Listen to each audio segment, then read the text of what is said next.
Hello students, today we will discuss chapter 15 some natural phenomena class 8 science। तो इस chapter के आज हम लोग जो है कीवर्ड्स और क्वेश्चन आंसर डिस्कस करेंगे। तो हमारा फर्स्ट कीवर्ड है crust, the outer layer of earth between the surface and mental. मतलब जो हमारी अर्थ की जो आउटर लेयर होती है, हमारी जो अर्थ की आउटर लेयर होती है मतलब सरफेस और मेंटल के बीच में, which is up to 40 miles. अब उस कितनी डीप वो कितनी होती है, 40 माइल्स डीप होती है, जिसको किलोमीटर में अगर करें तो 1.609 किलोमीटर डीप होती है। तो ये हमारा क्रस्ट की डेफिनेशन हो गई। अब हमारा सेकंड कीवर्ड है discharge, the process of removing और लॉसिंग चार्ज। जब किसी भी चीज़ से जो चार्ज होता है वो रिमूव हो जाता है या चार्ज लॉस हो जाता है, उसको हम लोग क्या बोलते हैं, डिस्चार्ज बोलते हैं। फिर हमारा नेक्स्ट कीवर्ड है earth plates, the lithospheres of earth is divided into small number of plates. जो हमारी अर्थ का जो लिथोस्फीयर होता है वो क्या होता है, divided into small number of plates. वो छोटी छोटी प्लेट्स में डिवाइड हो जाता है, which float on and travel independently over the mantle. और ये जो छोटी छोटी प्लेट्स होती हैं वो क्या होती हैं, जो ये मेंटल वाली जो लेयर होती है इसके ऊपर फ्लोट करती रहती हैं, बिल्कुल इंडिपेंडेंटली उसके ऊपर जो है फ्लोट करती रहती हैं। फिर नेक्स्ट कीवर्ड है earthquake, earthquake shaking of the surface of the earth. जब अर्थ का सरफेस जो है शेक करने लगता है मतलब हिलने लगता है, resulting from the sudden release of energy. और उस समय क्या होता है, एक जो है एनर्जी रिलीज होती है अर्थ से in the earth lithosphere. Earth lithosphere में जो एक तरह की एनर्जी रिलीज होती है जिस समय अर्थ में शेकिंग होती है और अर्थ जो है हिलती है, उसको हम लोग अर्थक्वेक बोलते हैं। अब इसके बाद नेक्स्ट है electroscope. An electroscope may be used to detect whether a body is charged और नॉट। अब इलेक्ट्रोस्कोप एक इस तरह का इंस्ट्रूमेंट होता है जिससे हमें ये पता चलता है कि कोई भी बॉडी चार्ज्ड है या नहीं है। तो इसकी डेफिनेशन क्या हो गई, an electroscope may be use to detect. मतलब इसका जो यूज़ है वो डिटेक्ट मतलब पता लगाने के लिए किया जाता है, whether a body is charge और नॉट, मतलब कि कोई भी बॉडी में चार्ज है या नहीं है। अब नेक्स्ट कीवर्ड है lightning, the process of electric discharge between the clouds and the earth. जब क्लाउड्स और अर्थ के बीच में इलेक्ट्रिक डिस्चार्ज होता है या फिर डिफरेंट क्लाउड्स, मतलब दो क्लाउड्स के बीच में जो है क्या होता है, डिस्चार्ज होता है, इलेक्ट्रिक डिस्चार्ज होता है, तो क्या होता है उसमें जो है लाइटनिंग प्रोड्यूस होती है, जो जिसको कि हम देखते हैं बिजली कड़कती हुई आपको दिखाई देती है, उसको लाइटनिंग बोलते हैं। तो इसकी डेफिनेशन क्या हो गई, the process of electric discharge between the clouds and the earth. मतलब क्लाउड और अर्थ के बीच में जब इलेक्ट्रिक डिस्चार्ज होता है या फिर जब दो क्लाउड्स के बीच में जो है इलेक्ट्रिक डिस्चार्ज होता है कॉजेज लाइटनिंग, उस समय जो है लाइटनिंग वाला फिनोमिना हमको देखने को मिलता है। नेक्स्ट कीवर्ड है लाइटनिंग कंडक्टर। अब लाइटनिंग कंडक्टर क्या होता है, ए मेटल रॉड और wire fix to an exposed part of the building. कोई भी जब बिल्डिंग बनाई जाती है तो उसमें जो है एक मेटल रॉड या फिर वायर जो है फिक्स्ड कर दिया जाता है, एन एक्सपोज्ड पार्ट मतलब उस बिल्डिंग के बाहर की तरफ, to divert lightning harmlessly into the ground. तो जिस समय लाइटनिंग वगैरह पड़ती है बिल्डिंग में उस समय क्या करता है ये मेटल रॉड या वायर जो है उस पूरी लाइटनिंग को जो कि बिल्डिंग में पड़ रही होती है वो ले लेती है और क्या होता है ये उसको डाइवर्ट कहाँ कर देती है, divert lightning harmlessly into the ground. और ये जो लाइटनिंग जो है वो डाइवर्ट हो जाती है मतलब ग्राउंड में चली जाती है और बिल्डिंग को कोई भी नुकसान नहीं पहुँचता है। अब नेक्स्ट कीवर्ड है हमारा Richter scale, destructive energy of an earthquake. Earthquake में जो डिस्ट्रक्टिव एनर्जी रिलीज होती है is measured on Richter scale, उसको हम लोग रिचर स्केल में जो है मेजर करते हैं। द अर्थक्वेक मेजरिंग 7 और more on Richter scale can cause a severe damage to life and property. अब ये जो अर्थक्वेक में ये जो रिचर स्केल जो है, जब वो 7 या फिर 7 से ज़्यादा रिचर स्केल की एनर्जी रिलीज़ होती है उस समय क्या होता है, बहुत ज़्यादा जो है सीवियर डैमेज होते हैं, मतलब बिल्डिंग्स के और प्रॉपर्टी के लोगों के या फिर टू लाइफ एंड प्रॉपर्टी लोगों का जो है लाइफ और प्रॉपर्टी का भी जो है बहुत ज़्यादा जो है डैमेज होता है। तो नेक्स्ट है हमारा keyword seismograph, the tremors produce waves. अब ये जो ट्रेमर्स होते हैं अर्थक्वेक्स के समय जो झटके आते हैं उसमें क्या होता है, वेव्स प्रोड्यूस होती हैं on the surface of the earth के सरफेस पे जो है वो वेव्स प्रोड्यूस होती हैं। These waves are recorded by an instrument. अब ये जो वेव्स होती हैं इनको रिकॉर्ड किसके द्वारा किया जाता है, एक इंस्ट्रूमेंट के द्वारा रिकॉर्ड किया जाता है जिसको सिस्मोग्राफ कहते हैं। मतलब सिस्मोग्राफ जो है एक इस तरह का इंस्ट्रूमेंट है जो कि जब हमारी अर्थ में जो है ट्रेमर्स प्रोड्यूस होते हैं और जो वेव्स होती हैं उनको जो है रिकॉर्ड करने के लिए इसका यूज़ किया जाता है। अब हमारा जो नेक्स्ट कीवर्ड है वो है थंडरस्टॉर्म। ये थंडरस्टॉर्म मतलब होता है आंधी तूफान। इसको हम लोग हिंदी में क्या बोलते हैं, आंधी तूफान। Is a storm in which there is a thunder and lightning. अब क्या होता है, थंडर स्टॉर्म की जगह आंधी के साथ साथ जो है लाइटनिंग मतलब बिजली भी हमको कड़कती हुई दिखाई देती है and lots of heavy rain, और बहुत ज़्यादा बारिश भी होती है। तो thunderstorm is a storm, thunderstorm एक इस तरह का स्टॉर्म है in which there is a thunder, मतलब थंडर होता है, लाइटनिंग होती है और उस समय हैवी रेन भी होती है। नेक्स्ट कीवर्ड है हमारा सुनामी। सुनामी और tidal waves also known as seismic sea waves. मतलब जो सुनामी है या फिर टाइडल वेव्स हैं उसको हम लोग सिस्मिक सी वेव्स भी कहते हैं। Is a series of waves in A water body caused by the displacement of large volume of water.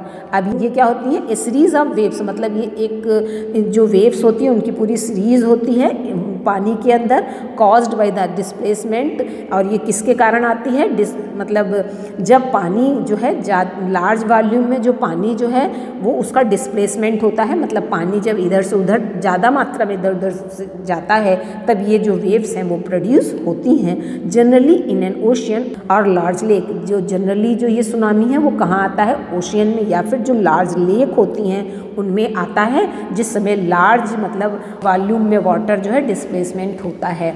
Next keyword है ट्रेमर। ए स्मॉल अर्थक्वेक इन विच ग्राउंड शेक्स स्लाइटली। एक ऐसा अर्थक्वेक जिसमें कि लोगों को कोई ज़्यादा नुकसान नहीं होता है, केवल जो है हल्की सी जो है अर्थ हिलती है, उसको हम लोग ट्रेमर बोलते हैं। तो अभी इस चैप्टर के कीवर्ड्स हम लोगों ने डिस्कस कर लिए हैं। अब क्वेश्चन आंसर देख लेते हैं।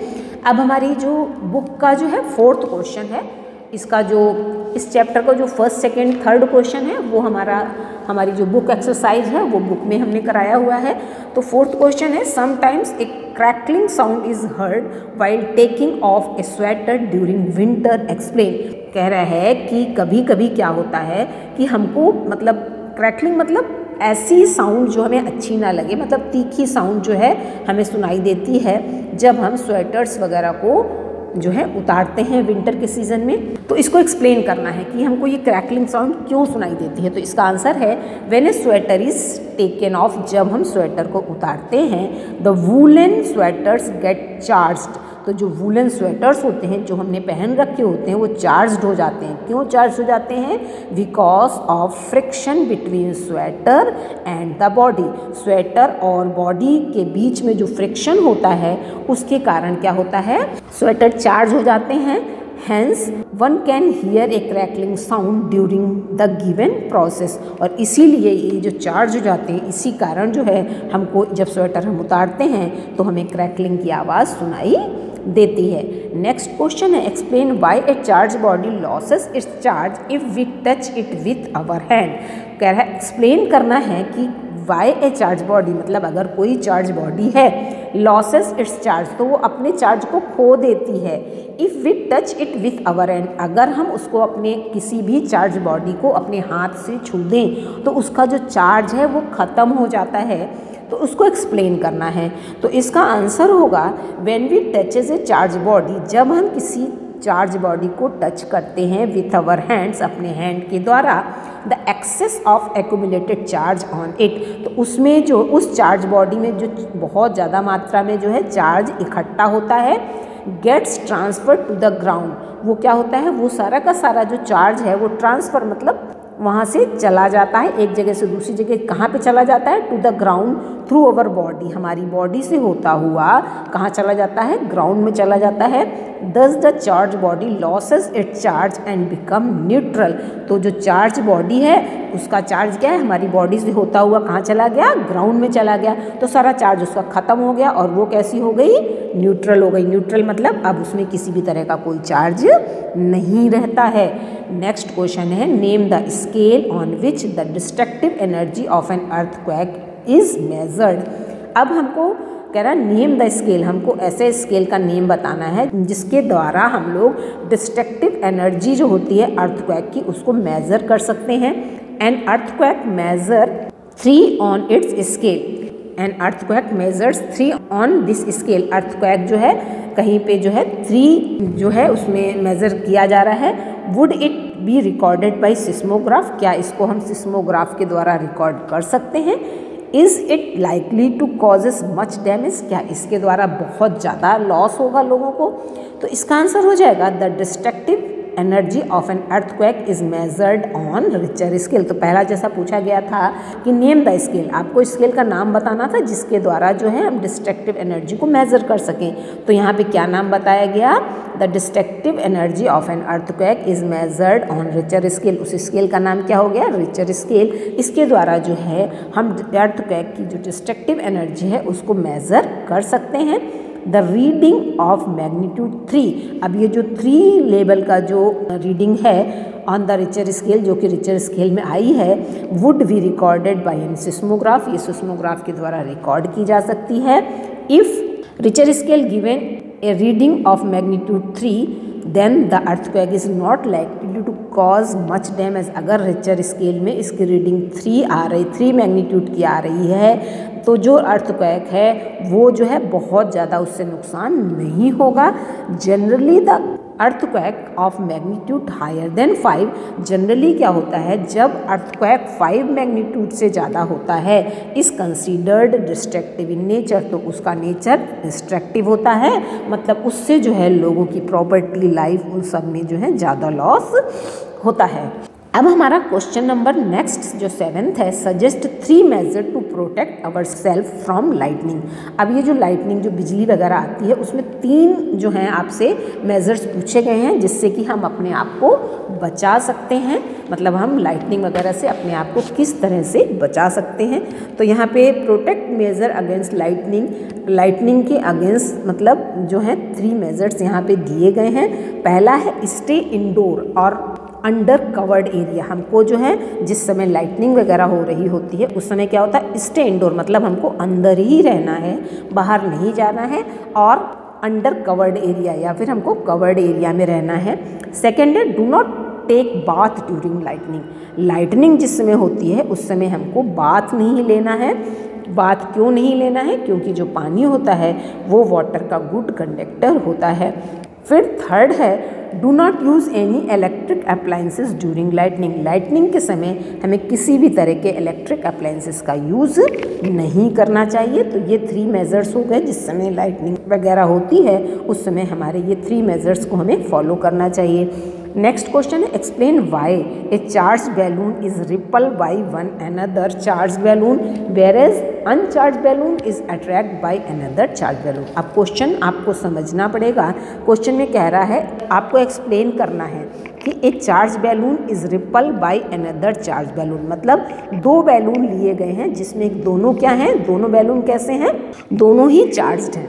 ठीक है, explain why A charge balloon is ripple by another charge balloon. अब दूसरा क्या कह रहा है, वेयर एज अनचार्ज बैलून। अब दोबारा क्या है, अगर हम अनचार्ज मतलब एक बैलून ऐसा जिसमें कि चार्ज नहीं है और दूसरा बैलून ऐसा जिसमें चार्ज है, तो वो क्या करते हैं आपस में अट्रैक्ट करते हैं। और जो अगर हम दोनों ही बैलून को हम क्या कर लें, दोनों ही बैलून अगर हम चार्ज ले लेते हैं तो वो क्या करते हैं, वो रिपल करते हैं, मतलब एक दूसरे से दूर हटते हैं। इसको हमें एक्सप्लेन करना है कि ऐसा क्यों होता है। तो इसका आंसर देख लेते हैं। ए charge balloon is ripple by another charge balloon because both carry same charge. अब जब दोनों हम बैलून जो कि चार्ज हैं उनमें क्या होता है, वो एक दूसरे को रिपल इसलिए करते हैं क्योंकि उनमें क्या होता है, उन दोनों में सेम चार्ज होता है। And we know the same charge repel each other, और हमें पता है कि जब सेम चार्ज होता है तो क्या होता है, हमें रिपल्सन देखने को मिलता है।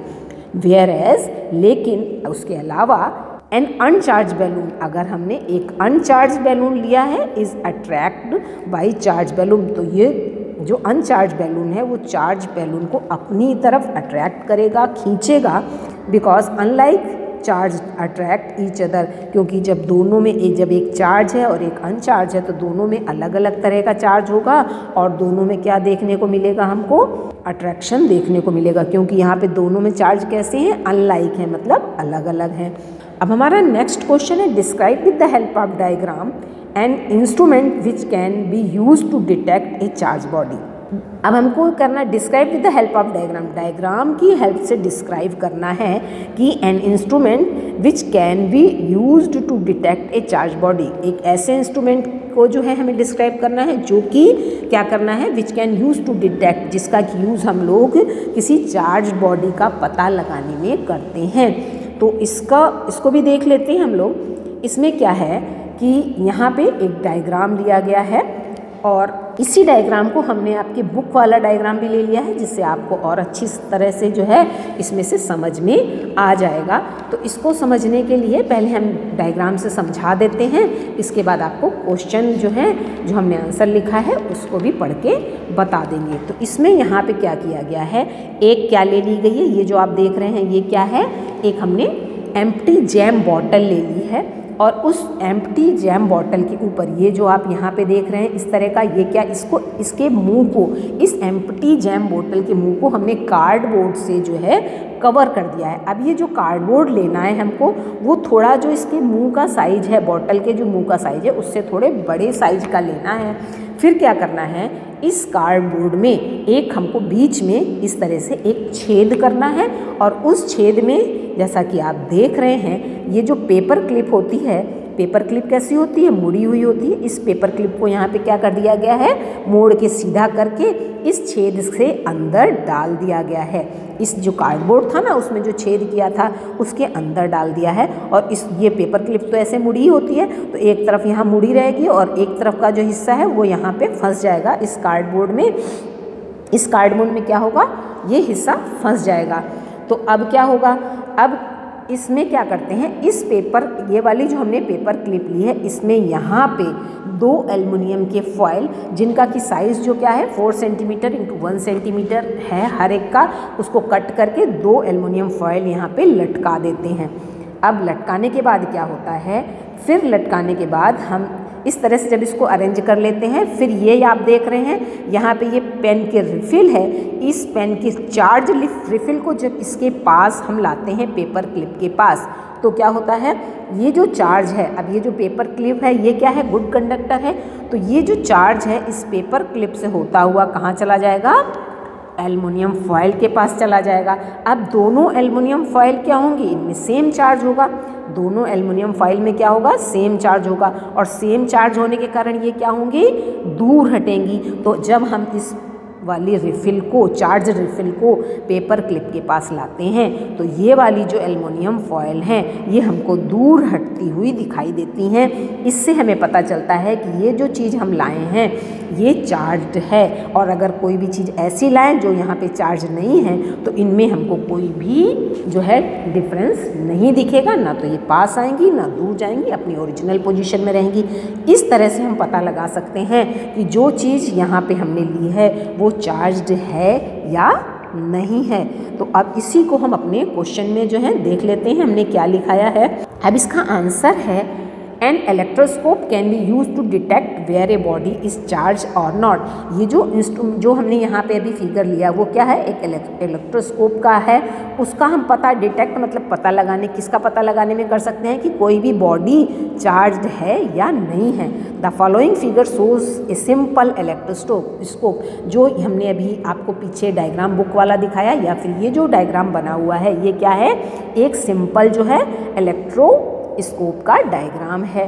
तो इसके बाद आप वही देख रहे हैं, यहाँ पे भी उसी तरह से है। ये जैम की बॉटल है, यहाँ पे पेपर क्लिप को सीधा करके लिया है और यहाँ पे दो जो है हमने एल्युमिनियम फॉयल को लटका दिया है और यहाँ पे जो है ये जो है यहाँ पे चार्ज रिफिल को ला रहे हैं, जिससे कि हमें जब चार्ज रिफिल को लाएंगे तो यहाँ पे हमको रिपल्सन देखने को मिलेगा, मतलब जो दोनों एल्युमिनियम फॉयल हैं ये दूर हटती हुई दिखाई देंगी। तो अब इसको देख लेते हैं। An electroscope 2 metal foils are hanged. अब इसी को जो है फिर से क्या लिखा है वो बता देते हैं। इन एन इलेक्ट्रोस्कोप में 2 metal foils are hanged with the help of a conductor in a glass jar. अब इसमें कह रहा है 2 मेटल की फॉइल जो कि हमने हैंग कर दी है, या आप देख रहे हैं यहाँ पे ये जो 2 मेटल की फॉइल हैं इनको हैंग किया हुआ है एक पेपर क्लिप के द्वारा। When a charged body touches this, जब कोई भी चार्ज बॉडी इसको टच करती है, जैसे कौन सी चार्ज बॉडी, जैसे हमने रिफिल ली हुई थी, बताया ना आपको, this conductor its charge gets transfer, तो उसका जो चार्ज बॉडी है उसका जो चार्ज है वो क्या होता है, ट्रांसफ़र हो जाता है टू द मेटल फॉयल, और वो कहाँ पे पहुँच जाता है, मेटल फॉयल पे पहुँच जाता है। And they move A part, और वो जो हमारे फॉयल हैं, जो हमारे एल्युमिनियम की फॉयल के हमने 2 लिए हैं मेटल फॉयल, वो क्या हो जाते हैं, अपार्ट मतलब वो दूर हट जाती हैं। जब चार्ज बॉडी को उसके पास लाते हैं तो जो दोनों हैं वो क्या हो जाती हैं, वो दोनों दूर हट जाती हैं। When a charge body touches this, जब कोई चार्ज बॉडी इसको टच करती है इस conductor, its charge get transfer, तो इसका जो चार्ज है वो ट्रांसफ़र हो जाता है मेटल फॉयल में। एंड दे मूव अपार्ट, और जो हमारी एल्युमिनियम फॉयल है वो क्या होती हैं, अपार्ट मतलब वो दूर चली जाती हैं एक दूसरे से। क्यों दूर चली जाती है, ड्यू टू लाइक चार्ज, क्योंकि उन एल्युमिनियम फॉयल में, जो एल्युमिनियम फॉयल की जो स्ट्रिप्स हैं उनमें जो है लाइक मतलब एक सा चार्ज होता है। This shows that an electroscope detect charges, इससे पता चलता है कि ये जो हमने इलेक्ट्रोस्कोप बनाया है वो जो है चार्ज को डिटेक्ट कर सकता है। तो इस तरह से आपको समझ में आ गया होगा। अब हमारा जो है नेक्स्ट क्वेश्चन है, list 3 state in India where earthquakes are more likely to strike. अब हमको इंडिया में जो है 3 स्टेट्स के नेम बताने हैं जहाँ पे जो है अर्थक्वेक जो है वो बहुत ज़्यादा आता है। तो the 3 state in India where earthquake are more likely to strike. अब वो 3 स्टेट कौन कौन से हैं जहाँ पे अर्थक्वेक आता है, उसमें जो पहला है वो है जम्मू एंड कश्मीर, गुजरात एंड आसाम।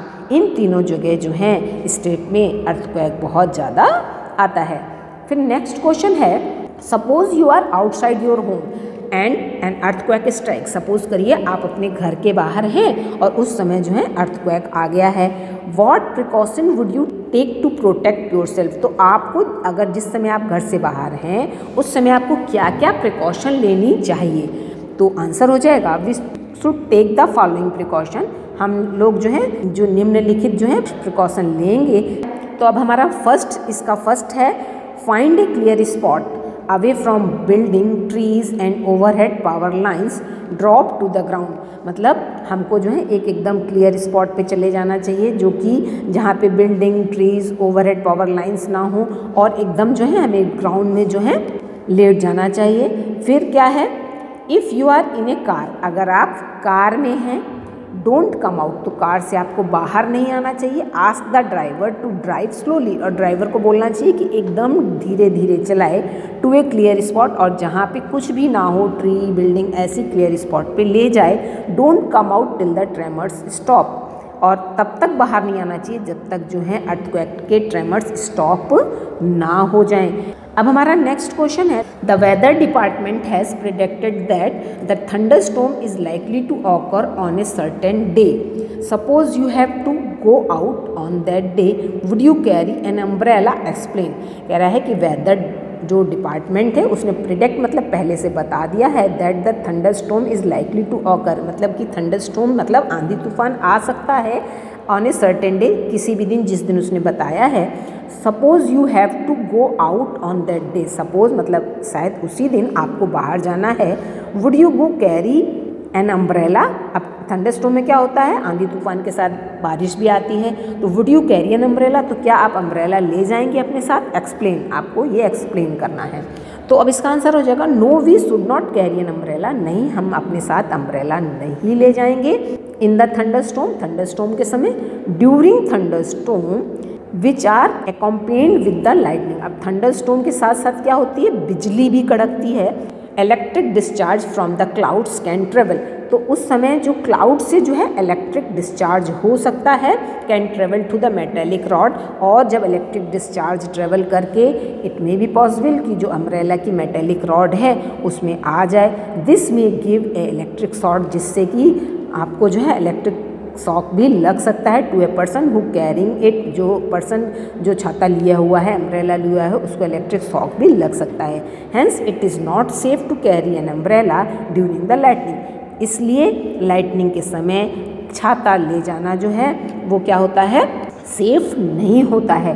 तो इस तरह से इस चैप्टर के सारे क्वेश्चन आंसर मैंने आपके साथ डिस्कस कर लिए हैं।